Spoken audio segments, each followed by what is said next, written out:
of age, my trust is in you. I am that I am, God. My trust is in you. Leader of the valley, my trust is in you.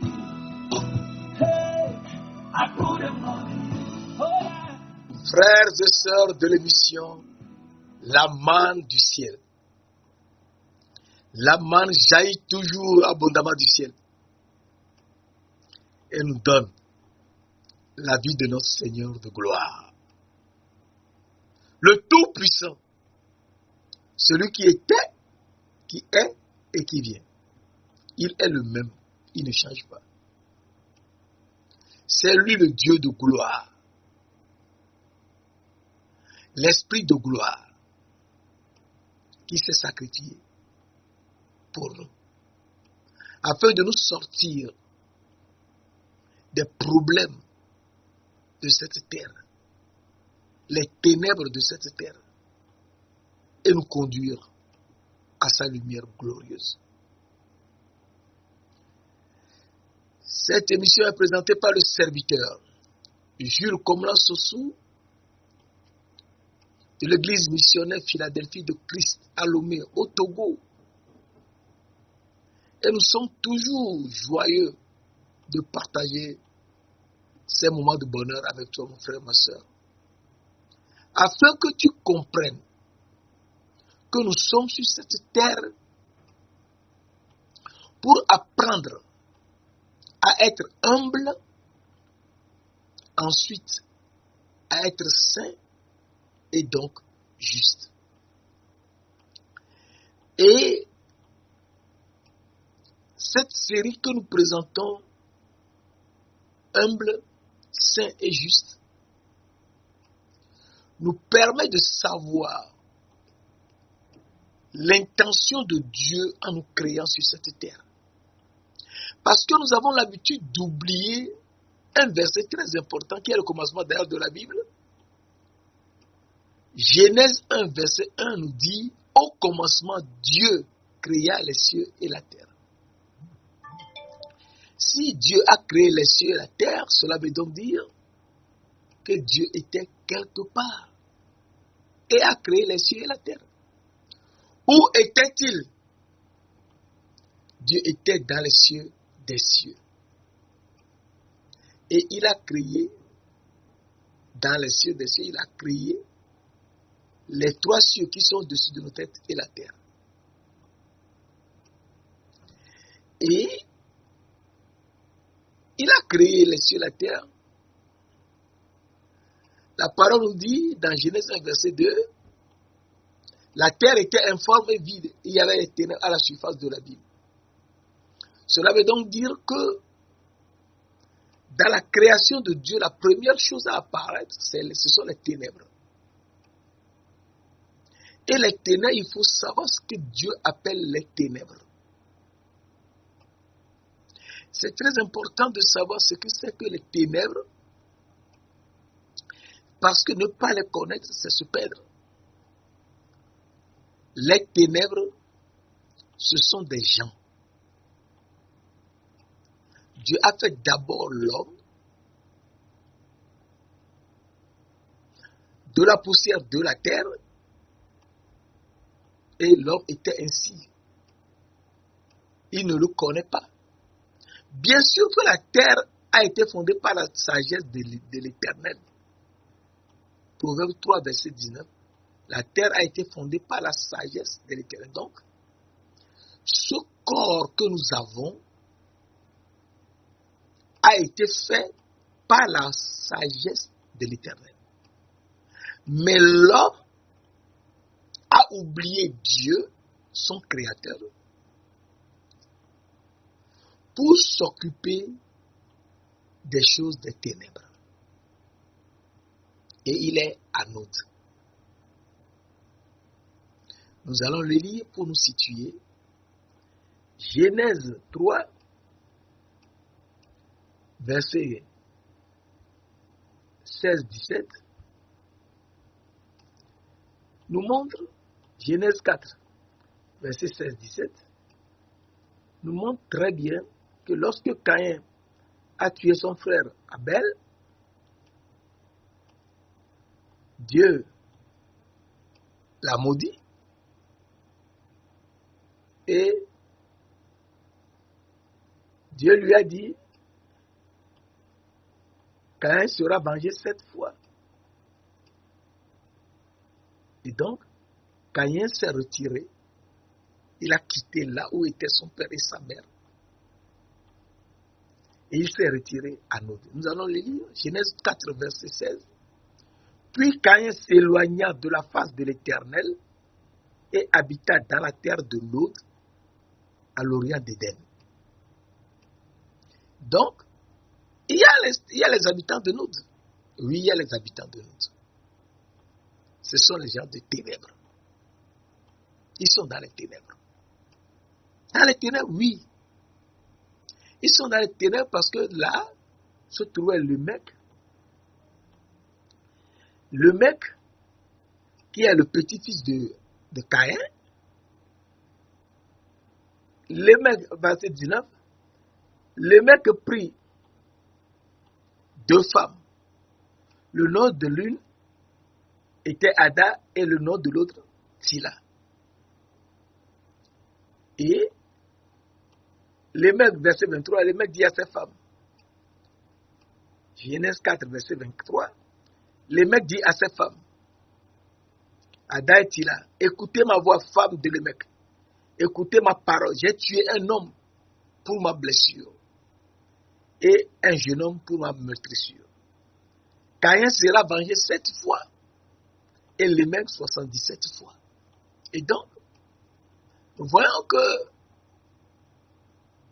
les mecs à Nod, ce qu'ils ont l'habitude de faire quand on est dans les ténèbres, c'est de tuer. Il a dit, j'ai tué un homme pour ma blessure et un jeune homme pour ma meurtrissure. Ça, c'est le verset 24. Genèse 4, verset 23. Verset 24, l'Éternel sera vengé 7 fois. Caïn sera vengé 7 fois. Et le mec 77 fois. Et donc, nous comprenons que c'est des gens qui tuent. Ce n'est pas un problème.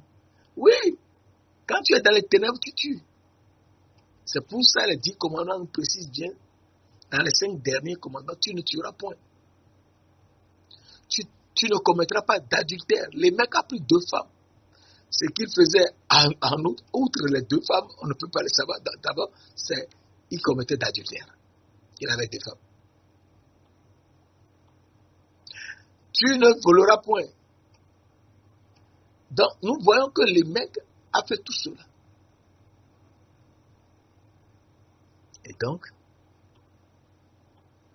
Dieu nous montre très bien que les gens de Nod qui sont dans les ténèbres ne respectent jamais sa parole. Alors, nous voyons un verset très important, 1 Jean 2. 1 Jean 2 nous dit, versets 9 et 11, 9 et 11, 1 Jean 2, versets 9 et 11.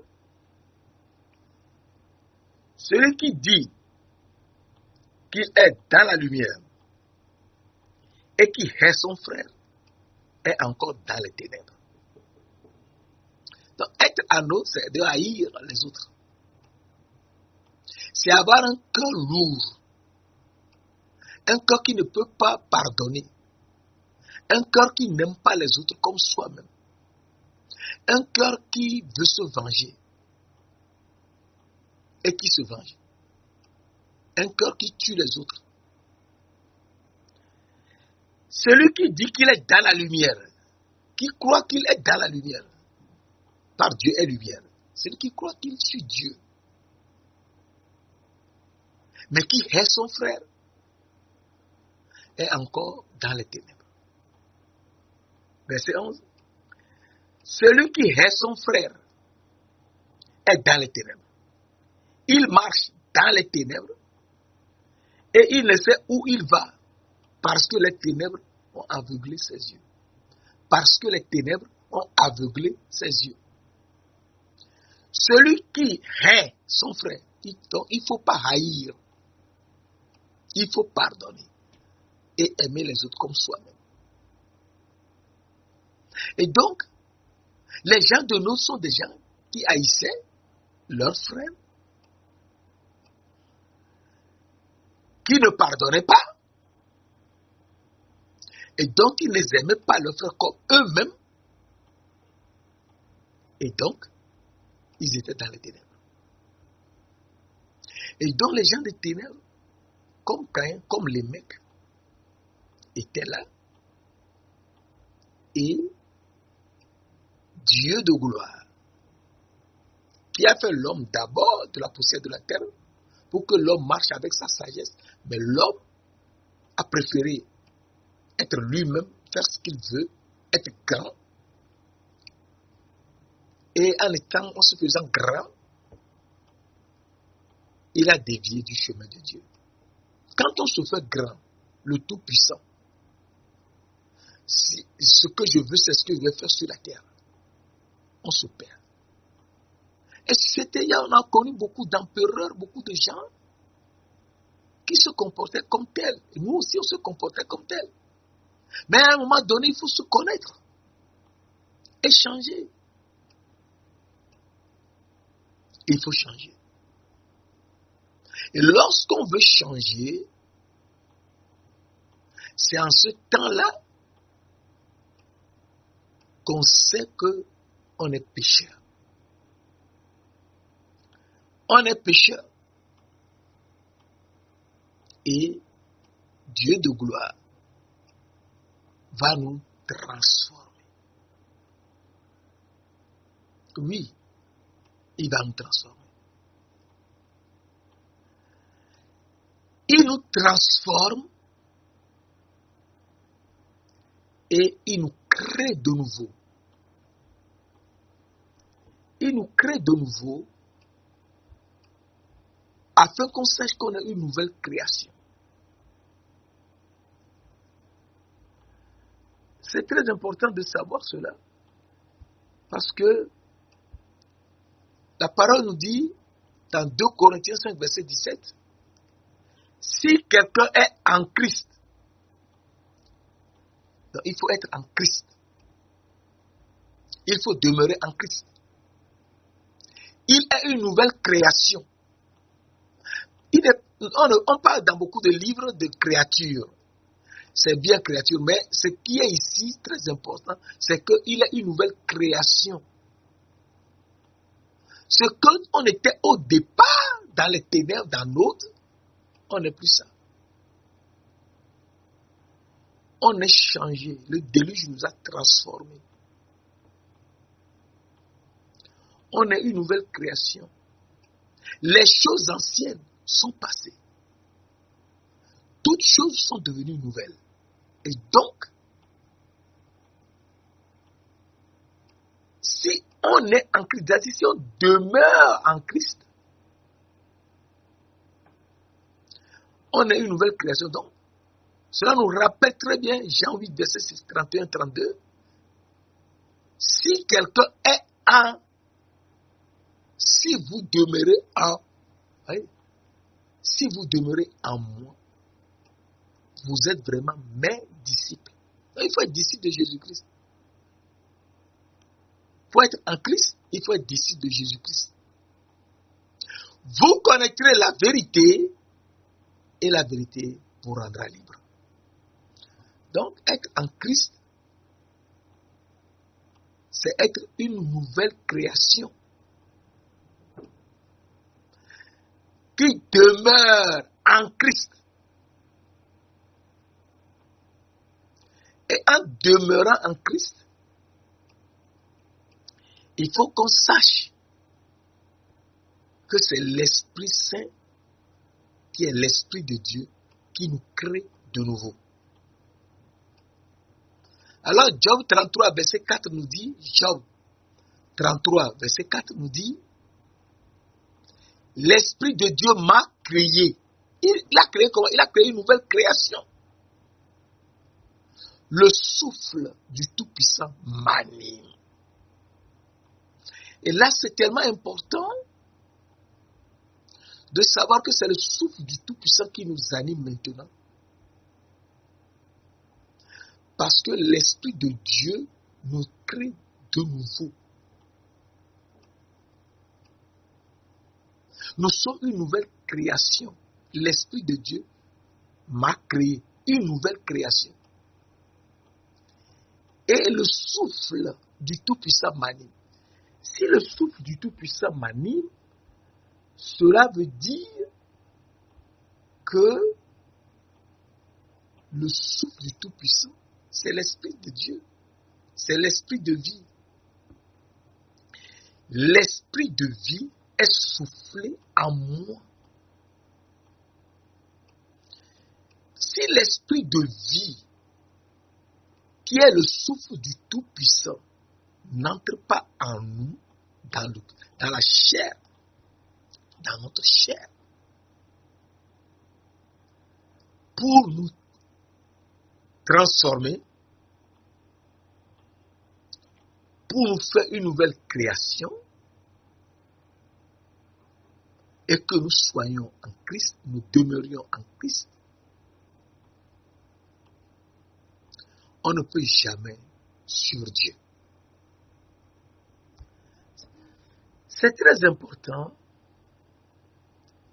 parce que ici, il faut qu'on fasse très attention parce que le souffle du Tout-Puissant m'anime. L'Esprit de Dieu m'a créé. Job 33, verset 4. L'Esprit de Dieu m'a créé. Ça, c'est la première phase. Il m'a créé une nouvelle création. Il m'a créé en Christ. Le souffle du Tout-Puissant m'anime. Le souffle du Tout-Puissant, c'est l'Esprit de vie. Alors, Genèse 2, verset 7, tel que je le disais tout à l'heure, l'Éternel Dieu forma l'homme de la poussière de la terre. C'est la première phase. L'Éternel Dieu forma l'homme de la poussière de la terre, ça dit que la terre est fondée par la sagesse de l'Éternel. Et donc, l'Éternel Dieu qui nous a formés par la poussière de la terre, nous a créé des hommes dans la poussière de la terre. Et donc, nous a donné sa sagesse. Puisque j'avais dit, la terre a été fondée par la sagesse de l'Éternel. Et donc, nous devons vivre de la sagesse de Dieu. Mais l'homme se comportait comme il veut et était donc un homme anodin. Il se comportait selon ses désirs. Et il était anodin. Il ne savait même pas que il a été formé par la sagesse de Dieu, de la sagesse de l'Éternel. Et il se faisait ce qu'il voulait. Il tuait, il commettait l'adultère, il volait, il faisait de faux témoignages et tout, il commettait la femme des autres, etc. Et Dieu Tout-Puissant fait la deuxième fois l'homme. Genèse 2, verset 7, la deuxième partie, qui est une nouvelle création. La deuxième partie est la nouvelle création. Il souffla dans ses narines un souffle de vie. Et l'homme devint un être vivant. Donc, en un premier temps, c'est l'homme. Bien sûr, étant fait de la poussière de la terre qui est fondée par la sagesse de l'Éternel, l'homme devant vivre avec la sagesse de l'Éternel, a oublié l'Éternel, a cru que c'est lui-même qui est sur la terre. Et faisait ce qui lui plaisait, commettait, tuait, commettait l'adultère, volait, etc. Faisait ce qu'il voulait. Il se comportait en grand. Je suis riche, j'ai de l'argent, je suis puissant, etc. Il ne savait même pas que Dieu existe, que c'est Dieu qui l'a créé, c'est Dieu qui l'a formé. Ensuite, maintenant,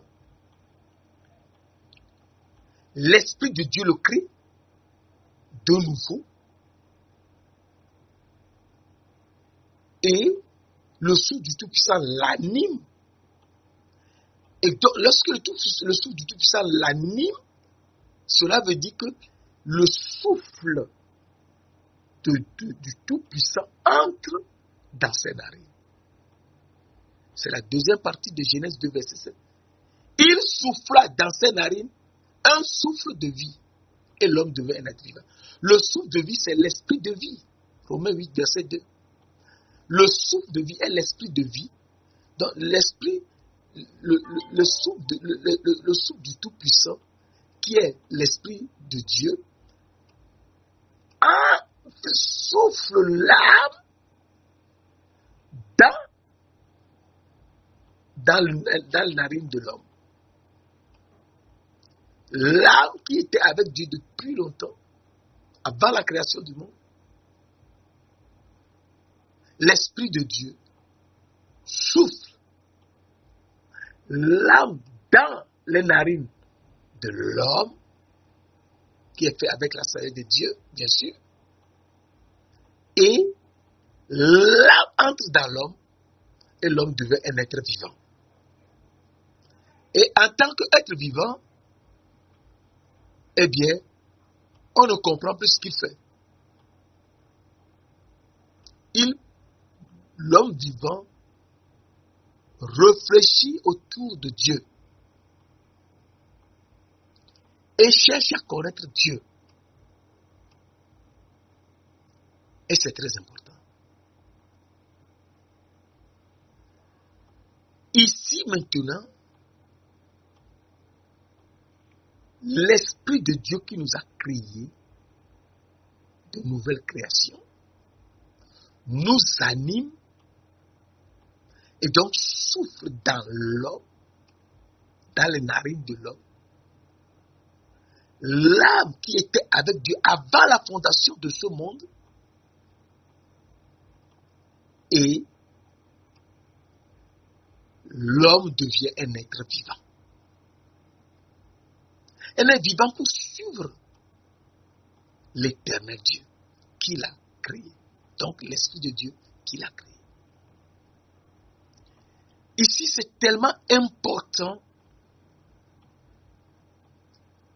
parce que nous devons comprendre que l'homme était charnel, faisait ce qui lui plaisait, mais lorsque le souffle du Tout-Puissant, qui est l'Esprit de vie, donc l'Esprit de Dieu, te crée de nouveau et t'anime, eh bien, tu es transformé. Tu as un renouvellement de l'intelligence. Et tu comprends absolument que tu as besoin aujourd'hui du sang de Jésus-Christ pour être complètement transformé et pouvoir suivre Dieu qui est saint, saint, saint. Sinon, tu ne peux pas. Et suivre Dieu qui est saint, saint, saint, ensuite lui ressembler pour pouvoir dominer le serpent. Et donc Dieu nous dit dans Genèse 1, verset 26, faisons l'homme à notre image, selon notre ressemblance, et qu'il domine sur les poissons de la mer, sur les oiseaux du ciel, sur le bétail, sur toute la terre, et sur tous les reptiles qui rampent sur la terre. Les reptiles qui rampent sur la terre, c'est surtout le serpent. Et donc, à partir de là, nous savons qu'il nous faut dominer le serpent. Et dominer le serpent, c'est reprendre notre couronne de roi que nous avions avant de venir sur la terre, et que le serpent a séduit la femme et a pris la couronne de l'homme. Puisque la femme est la côte de l'homme, donc de la chair. La femme est prise de la chair de l'homme et doit suivre la parole de Dieu. C'est très important. Genèse 2, verset 17 nous dit, Genèse 2, verset 17, qui est un verset très important, verset 18, pardon, l'Éternel Dieu dit. L'Éternel Dieu dit. Donc, c'est la parole de Dieu que la femme doit suivre. Il n'est pas bon que l'homme soit seul. Je lui ferai une aide semblable à lui. L'aide semblable à l'homme est la femme. Mais l'Éternel Dieu dit. Donc, la femme doit suivre ce que Dieu dit. Si elle ne suit pas ce que Dieu dit, elle ne peut jamais dominer le serpent. Le corps que nous avons doit suivre ce que Dieu dit. Et ce que Dieu dit, ce n'est que l'âme qui peut le communiquer à la chair. Puisque l'âme existait avant la fondation du monde, avec Dieu lui-même, avec Christ. Et donc c'est l'âme qui est dans le corps, bien sûr, mais qui doit conduire le corps. Et conduire le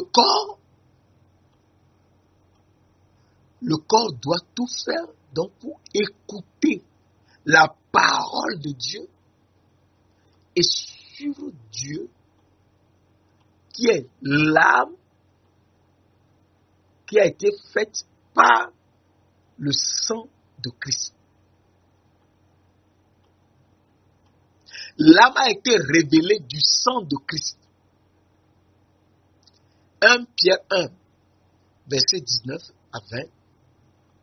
Mais par le sang précieux de Christ, comme d'un agneau sans défaut et sans tache, prédestiné, verset 19, verset 20, prédestiné avant la fondation du monde, et manifesté à la fin des temps à cause de vous. Donc c'est à cause de nous que Christ a été manifesté à la fin des temps. Et donc, Christ a été manifesté à la fin des temps pour que nous ayons son sang et que nous soyons expiés de tous nos péchés. Le péché fondamental, c'est de ne pas écouter ce que Dieu dit. Si on n'écoute pas la parole de Dieu, on est perdu. Ce que Dieu dit, c'est cela qui a fait le corps. Dieu dit. Je lui ferai une aide semblable à lui. Donc, la femme doit écouter la parole de Dieu. Et en écoutant la parole de Dieu, elle n'ira jamais suivre ce que le serpent lui disait. Elle doit tout faire pour écouter la parole de Dieu. Donc nous devons savoir que nous sommes nous-mêmes âme, mais nous sommes également corps. Notre corps, c'est notre femme. Et notre âme, c'est notre mari. C'est le mari. Et la femme, c'est le corps. Or, la femme doit suivre ce que le mari dit. Le mari vient du sang de Christ, comme un agneau sans défaut. Et donc, la femme doit écouter la parole de Christ.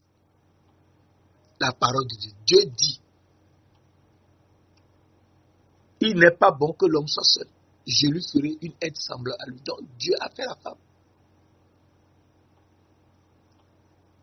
Et alors l'Éternel fit tomber un profond sommeil sur l'homme, qui s'endormit. Il prit une de ses côtes et referma la chair à sa place.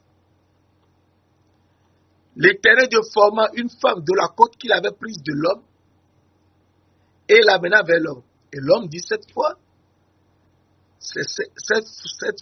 voici cette fois celle qui est os de mes os et chair de ma chair. On l'appellera femme parce qu'elle a été prise de l'homme. Donc la femme a été prise de l'homme. Donc l'homme existait avant la femme. Oui, l'âme existait avant notre corps. Existait dans les cieux des cieux. Avant notre corps qui a été fait sur cette terre. Et c'est pourquoi l'homme quittera son père et sa femme et s'attachera à sa femme et les deux deviendront une seule chair. Et donc, c'est une seule chair. Donc, ils seront un. Ils seront des époux. Un. Donc, il faut comprendre au-delà de beaucoup de choses que nous, êtres vivants, nous sommes l'épouse de celui qui est Christ le sang. Nous devons savoir que nous sommes l'épouse de l'agneau sans défaut et sans tache.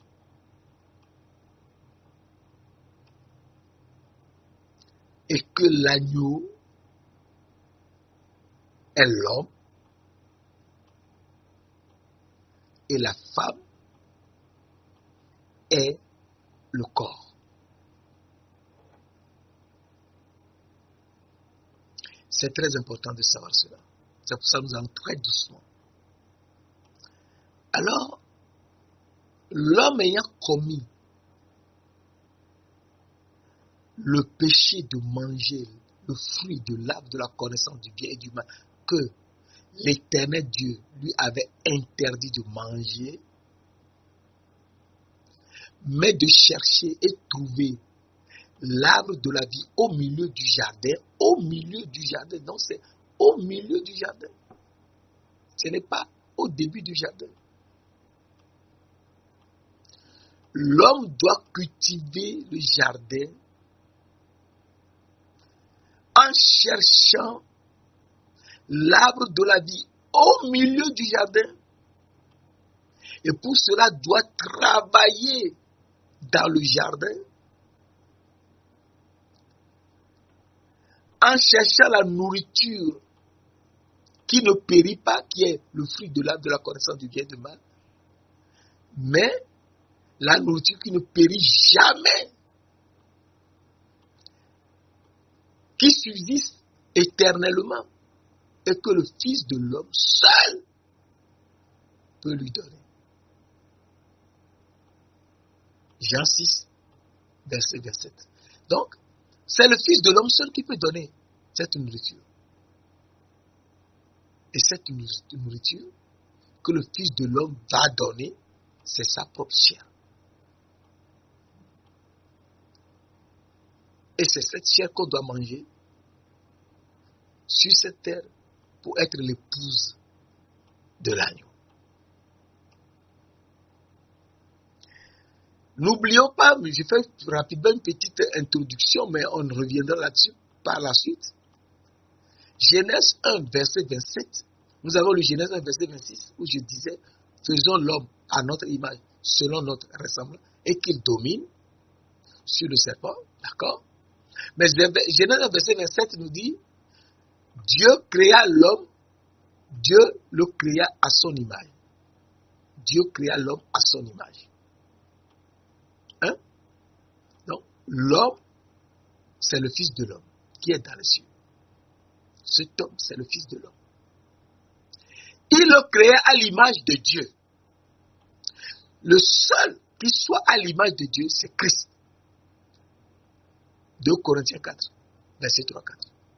Si notre évangile est encore voilé, il est voilé pour ceux qui périssent. Pour ceux que le diable a aveuglé les yeux. Le Dieu de ce siècle a aveuglé les yeux, afin qu'ils ne vissent pas briller la splendeur de l'évangile, de la gloire de Christ, qui est l'image de Dieu. Donc c'est Christ seul qui est l'image de Dieu. Et, Genèse 1, verset 27, Dieu créa l'homme à son image. Il le créa à l'image de Dieu, c'est Christ seul qui est l'image de Dieu. Il créa l'homme et la femme. L'homme c'est Christ et la femme c'est nous. C'est pour ça dans Jérémie 31, verset 22, la parole de Dieu nous dit, pourquoi es-tu errante, fille de Zion? Voici l'Éternel crée une nouvelle sur la terre. L'Éternel Dieu crée une nouvelle chose sur la terre. La femme recherchera l'homme. La femme que nous sommes, nous devons rechercher l'homme. Et rechercher l'homme, nous devons faire l'effort de suivre la parole et être enseigné. Enseigné par qui? Par celui qui nous a créés de nouveau. Alors je reviens, Job 33, verset 4. L'Esprit de Dieu m'a créé. Le souffle du temps du Tout-Puissant m'anime. Donc ce n'est que lorsque le souffle du Tout-Puissant nous anime, c'est cela qui veut dire que il souffla dans ses narines, Genèse 2, verset 7, partie B, il souffla dans ses narines un souffle de vie et l'homme devint un être vivant. Ce n'est que lorsque nous sommes un être vivant que nous savons que c'est l'Esprit de Dieu qui nous a créés pour que nous soyons l'épouse de l'agneau. Et donc, il faudrait que son sang nous restaure. Jésus-Christ est venu sur cette terre pour donner son sang afin de nous rendre humbles.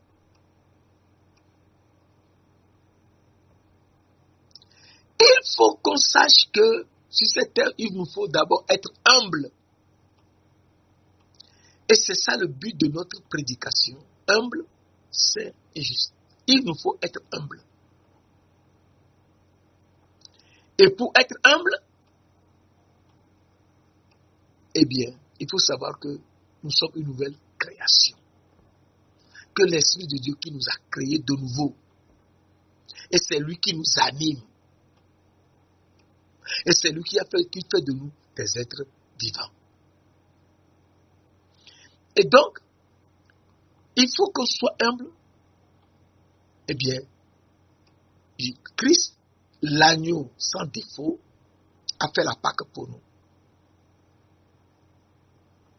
Oui, dans Exode 12, la parole de Dieu nous dit, Exode 12, verset 5-6, Exode 12, verset 5-6, ce sera un agneau sans défaut, mâle. Verset 6, et toute l'assemblée d'Israël l'immolera entre les deux soirs. Et j'avais parlé de l'agneau sans défaut. Il n'y a qu'un seul agneau sans défaut dans tout l'univers. Et cet agneau sans défaut, c'est Christ. 1 Pierre 1, verset 19-20. Mais pas le sang précieux de Christ, comme d'un agneau sans défaut.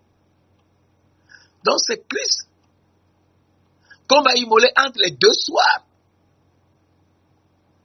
Et le seul jour où il y a eu deux soirs, c'est le premier jour de la création. Nous en avions parlé précédemment. Genèse 1, verset 2 nous dit, la terre était informe et vide, et les ténèbres couvraient la surface de l'abîme. Donc il y avait d'abord les ténèbres, qui sont des hommes qui ne connaissent pas Dieu, qui font à leur tête. Ensuite, Genèse 1, verset 3, Dieu dit, donc Dieu a parlé. Tout comme Dieu a parlé et a fait la femme. Dieu dit que la lumière soit, et la lumière fut. Donc, la femme aussi doit savoir que elle a été faite à partir de la parole de Dieu et doit vivre de la lumière. Tout comme l'homme doit vivre de la lumière. Que la lumière soit, et la lumière fut. Donc, il y a eu la lumière. Et ensuite, Genèse 1, verset 4-5, Dieu appela la lumière, Dieu appela la lumière jour et les ténèbres nuit. Ainsi il y a un soir et une heure matin. Donc, ce soir-là, c'était les ténèbres. Verset 5, Dieu dit, verset 6, verset 5, pardon, Dieu appela la lumière jour et il appela les ténèbres nuit. Il y eut un soir et il y eut un matin. Ce fut le premier jour. Et les premières ténèbres, c'était également un soir. Dans le premier jour, il y a eu deux soirs de ténèbres et un jour de lumière. Genèse 1, verset 3. Dieu dit que la lumière soit et la lumière fut. Donc, il faudrait que l'homme sache que pour être lumière, il doit écouter la parole de Dieu. Il doit écouter la parole de Dieu. Dieu nous a dit dans Matthieu 5, verset 14, vous êtes la lumière du monde. Une ville située sur nos montagnes ne peut jamais être cachée. Et donc, pour être lumière, il faut écouter la parole de Dieu. Et écouter la parole de Dieu, c'est une seule personne qui peut nous permettre d'entendre la parole de Dieu. Cette personne est le Fils élu. Luc 9, verset 35 nous dit, et de la nuée sortit une voix qui dit, celui-ci est mon Fils élu, écoutez-le. Donc, le Fils élu, c'est celui-là que les élus doivent écouter. Et qui est ce Fils élu que les élus doivent écouter? Éphésiens 1, verset 3-4 nous dit, Éphésiens 1, verset 3-4, béni soit Dieu le Père de notre Seigneur Jésus-Christ, qui nous a bénis de toutes sortes de bénédictions spirituelles dans les lieux célestes en Christ. En Christ, Dieu nous a élus avant la fondation du monde pour que nous soyons saints et irrépréhensibles devant lui, Dieu le Père. Cela veut donc dire que Christ est le Fils élu à écouter. Donc nous les élus qui devons être saints et justes, il nous faut écouter le Fils élu. Et qui est ce Fils élu? Christ, le Fils élu. Eh bien, c'est le prophète à écouter. Deutéronome 18, verset 15 nous dit, je susciterai d'entre leurs frères un prophète comme toi, Moïse. Vous l'écouterez. Donc, le Fils élu à écouter sera un prophète. Sera le prophète comme Moïse à écouter. Il faut l'écouter. Si quelqu'un n'écoute pas, ce qu'il dira à mon nom, c'est moi-même qui lui demanderai compte. Deutéronome 18, verset 19. Donc, nous comprenons que le Fils élu est le prophète. Et le seul prophète à écouter, c'est Jésus-Christ de Nazareth. Matthieu 11, verset 11 nous dit, c'est Jésus, le prophète de Nazareth en Galilée. Donc, c'est Jésus de Nazareth, le prophète en Galilée, qu'il confirme après sa résurrection. Dans Luc 24, verset 19, Jésus-Christ, qui est le prophète, a écouté. Et Luc, nous lisons rapidement dans Luc 24, verset 19, Luc 24, verset 19, qui est un verset très important. Ce qui est arrivé au sujet de Jésus de Nazareth, qui était un prophète puissant, en œuvre et en parole devant Dieu et devant tout le peuple. Et donc, si on ne le suit pas, ce prophète Jésus-Christ, si on ne l'écoute pas, eh bien, on ne peut pas savoir ce qu'il dit et on sera toujours dans les ténèbres anodines. On n'aura jamais la lumière. Et donc, il nous faut être humble. Il nous faut être humble en ayant le sang de Jésus. Ce n'est que par le sang de Jésus que nous pouvons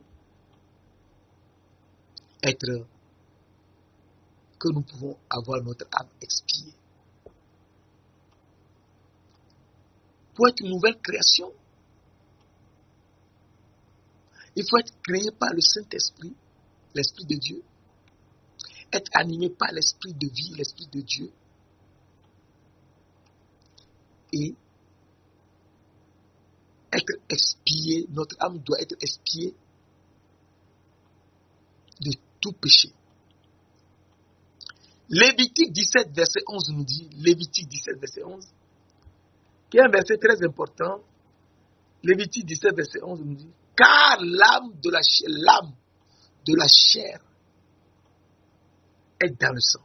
L'âme est dans le sang. Notre âme là, que nous avons eue avec l'Esprit de Dieu, c'est dans le sang.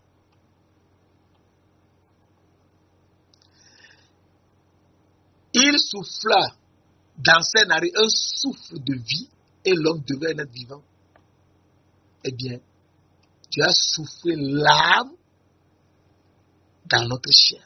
C'est ça, il nous a créés de nouveau. Il a soufflé l'âme dans notre chair. Et l'âme doit faire notre expiation. Car l'âme de la chair est dans le sang. Je vous l'ai donné sur l'autel, afin qu'il servît d'expiation pour vos âmes. Car c'est par l'âme que le sang fait l'expiation. Donc son sang qu'il a versé à la croix va faire l'expiation de nos âmes. Le sang qu'il a versé sur la croix, oui. N'oubliez jamais que Jésus a été crucifié pour nous. Il a été crucifié pour nous. Jésus, le Dieu de tout, le créateur du monde visible et invisible, le créateur des cieux et de la terre, le créateur de l'homme, qui est notre Père et notre Mère. Il a donné son sang sur la croix. Lorsqu'on l'a percé, du sang et de l'eau sont sortis. Il a versé son sang pour d'abord faire l'expiation de notre âme. Lévitique 17, verset 11. Car l'âme de la chair est dans le sang. Je vous l'ai donné, c'est l'Éternel des armées, l'Éternel qui parle. Je vous l'ai donné sur l'autel, afin qu'il servît d'expiation pour vos âmes. Donc le sang que Jésus a versé sur la croix, l'autel sur la croix, lorsqu'on l'a percé, c'est ce sang qui fait l'expiation de notre âme. Et une fois qu'il fait l'expiation de notre âme, eh bien, nous comprenons que il va enlever la lèpre qui est dans notre âme. Parce que c'est un aspect que nous oublions souvent. Nous avons la lèpre dans notre âme et nous ne le savons pas.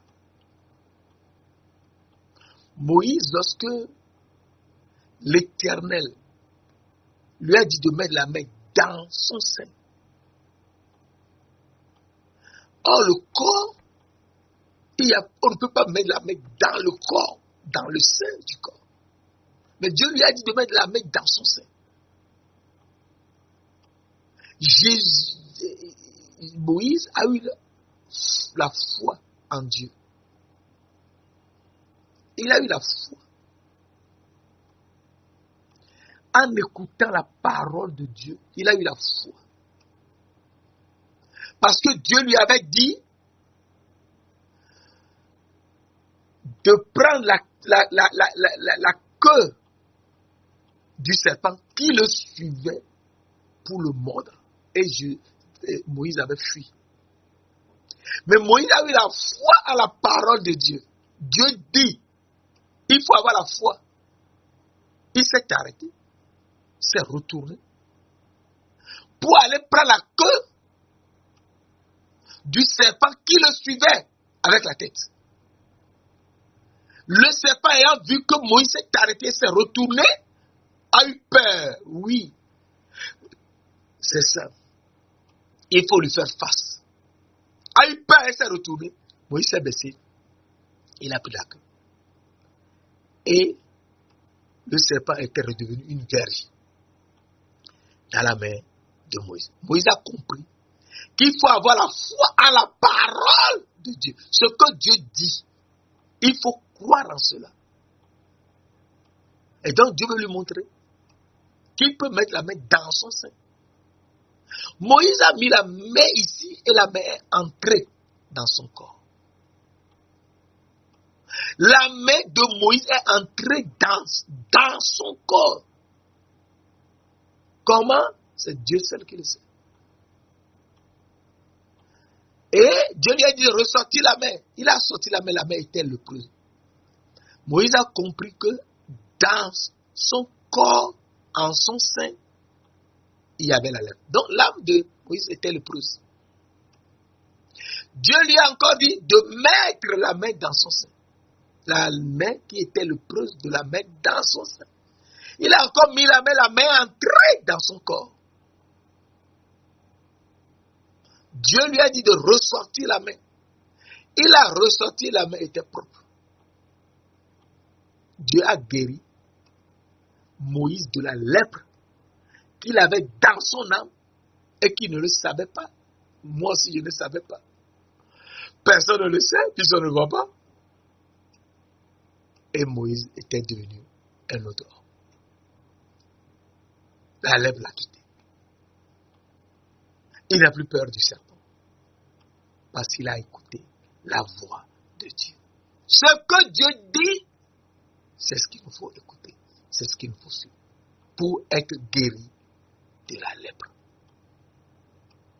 Naaman, un autre cas, est venu à Élisée, en Samarie, pour être guéri de sa lèpre. Dieu a parlé à Élisée. Et Élisée a envoyé son serviteur dire à Naaman d'aller dans le Jourdain pour se laver 7 fois. Naaman s'est fâché, mais finalement, il est parti dans le Jourdain. Il s'est lavé 7 fois et la lèpre l'a quitté. Ce que Dieu dit, c'est ce qu'il faut suivre. Et on est guéri de la lèpre. Donc le sang de Jésus-Christ, le sang de Christ, qu'il a versé à la croix, nous purifie de toute lèpre que nous avions dans l'âme. Et on devient un autre homme. Un autre homme, oui, il nous donne, le sang nous donne le recouvrement de la vue à notre âme aveugle. Oui, le recouvrement de la vue à notre âme aveugle. Luc 4, verset 18-19 nous dit que l'Esprit du Seigneur est sur moi. Parce qu'il m'a envoyé pour annoncer une bonne nouvelle aux pauvres. Il m'a envoyé pour guérir les malades. Et pour donner le recouvrement de la vie aux aveugles. C'était quels aveugles? Les aveugles dans l'âme. Nous étions aveugles dans l'âme. Nous ne voyons plus. Genèse 3, verset 7. L'homme avait perdu les yeux de l'âme. Et Dieu nous a donné l'ouverture, la réouverture, le recouvrement de la vue à nos âmes aveugles. Il nous faut maintenant suivre la parole et être humble. Il faut suivre la parole de Dieu et être humble. Ce que Dieu dit, c'est ce qu'il nous faut écouter et suivre sa parole. Saint-Esprit, Esprit de Dieu, qui nous a créés de nouveau. C'est toi qui nous anime. C'est toi qui nous as soufflé dans la chair et nous sommes devenus des êtres vivants. Conduis-nous. Transforme-nous et montre-nous tout ce que nous devons savoir en nous enseignant toutes choses. Merci de l'avoir fait. Au nom précieux de notre Seigneur Jésus-Christ de Nazareth. Amen.